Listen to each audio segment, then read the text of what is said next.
quero lembrar sobre o presidente do TSE, o Edson Fachin, dizendo que o Brasil pode ter um episódio mais grave que a invasão do Capitólio. Você acha que pode ter mesmo, Madeleine? Eu acho que sim. Eu acho que sim por duas coisas. Primeiro, porque você tem incentivos, e depois, porque você tem quem sistematicamente subestime, e você tem um discurso que a gente vê em diversas forças políticas, pelos intelectuais de cada uma das forças, que justifica atos de violência quando é um ato do próprio grupo. Então, você vai ver, dentro das forças bolsonaristas agora, pessoas que vão minimizar esse ato gravíssimo de Belo Horizonte, que foi de jogar veneno em cima das pessoas, que, aliás, não teve o posicionamento adequado à sua gravidade, também do outro lado. Porque ficam os dois numa situação difícil que, assim, se posiciona mesmo para acabar com isso, pode arrefecer a polarização.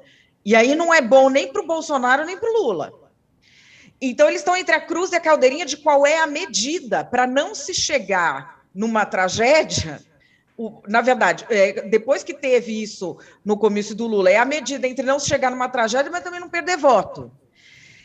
E a gente está nessa situação terrível, porque quando a gente teve na Unicamp, foram uns rapazes lá que são pré-candidatos do Novo, um deles tinha sido do MBL, tinha ido falar lá, eles apanharam. Teve uma moça militante de um grupo que chama União da Juventude Comunista, é um grupo de dentro do PCB, que faz lives na Twitch, lives de games, pregando abertamente enfrentamento físico de adversários políticos, com discursos como liberal tem de viver com medo de apanhar. E na esquerda se diz que isso é irrelevante. Então, cada grupo pensa que essa violência é só no outro grupo político. E que quando um líder político, como Jair Bolsonaro fez hoje, se posiciona dessa forma que incita a violência, só os seguidores dele são influenciados. Não é assim que acontece. Se cria um clima de violência. E as pessoas dispostas a isso vão se encaixar no grupo que der mais oportunidade delas se encaixarem. E isso está crescendo, isso está crescendo. Eu estava até conversando aqui nos bastidores com o Thales, isso me lembra muito o PRI mexicano, o PRI é o partido que domina o México da década de 90, que estava com um clima assim, não levou a sério e tiveram o candidato deles à presidência da República, Luiz Donaldo Colosio, assassinado. Nós tivemos nas últimas eleições o candidato Jair Bolsonaro quase morto no atentado à facada.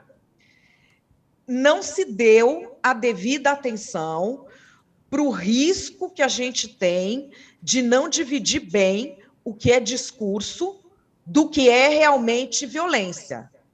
Isso é uma coisa urgente de se começar a fazer, parar de relativizar, é a primeira coisa. Eu acho muito importante você trazer também, lembrar esse caso do Fernando Holliday, né, o vereador, que também eu gostaria de acrescentar uma coisa nessa questão de parar de relativizar. A gente tem a questão do papel do líder. Não há nenhum líder na política brasileira, neste momento, em nenhum partido, dizendo para as pessoas serem violentas, para as pessoas. Só há um, é o Jair Bolsonaro.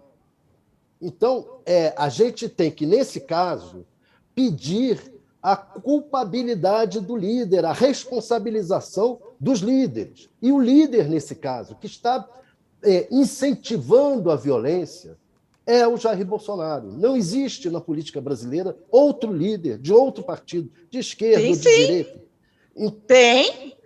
Tem até candidato a governador, eles fazem live na Twitch pregando, até treinando os meninos como é que bate em liberal na rua. Eles têm candidato a deputado. Olha, é um movimento que ele é minoritário, mas que ele se mostrou ali muito efetivo. Mas você acha que tem o mesmo peso, Madeleine? Porque o Bolsonaro não tem, de jeito nenhum. A gente não pode mas é que a presença do Bolsonaro... Madeleine, no mesmo lado, o Bolsonaro com pessoas que não têm tamanho de liderança que tem o Bolsonaro. E aí fica ele tudo vai igual. gerar vários Se ficar desses. tudo igual, Madeleine, não é igual. Ninguém é punido. Não é igual, mas ele está gerando vários desses grupelhos e nenhum está sendo combatido. Você mesma disse que ele está gerando isso. Ao falar isso, gera isso nos outros grupos. Quer dizer, é o grande líder falando em violência. E nós não temos um grande líder, outro grande líder falando em violência que não seja ele. E não podemos relativizar isso. Tem um homem fazendo isso. Esse homem tem que ser responsabilizado. Se o Lula falar isso, tem que ser preso. Mas não falou ainda. Se o Ciro Gomes falar em atirar cocô, tem que ser preso. O Bolsonaro está incentivando seguidamente. Então, tem que que ele foi tanto o limite, Thales. Você pensa que coisa absurda nós estamos vivendo, que o presidente da República acusou falsamente uma pessoa de crime e tá a vida normal. Exato. O que é, assim, nós estamos vivendo uma distopia tão completa que acho que se perde a noção do tamanho do impacto que essas falas dele têm, não sobre os seguidores dele, mas sobre todo o ambiente político. Nós estamos vivendo um tempo muito difícil.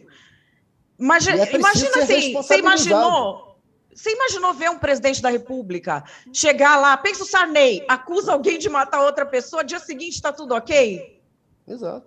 Perfeito, eu acho que tem que fazer uma distinção aqui do que é você alertar, né, de que algo precisa ser investigado, de que tem alguma coisa acontecendo ali, e o que é uma afirmação sem provas infundadas, né, que foi o caso que aconteceu na live de ontem também, né, dizendo que tem responsabilidade ali na morte. É muito grave você dizer algo dessa... Eu não sou petista, não sou lulista, mas eu fico muito preocupado que a gente, para evitar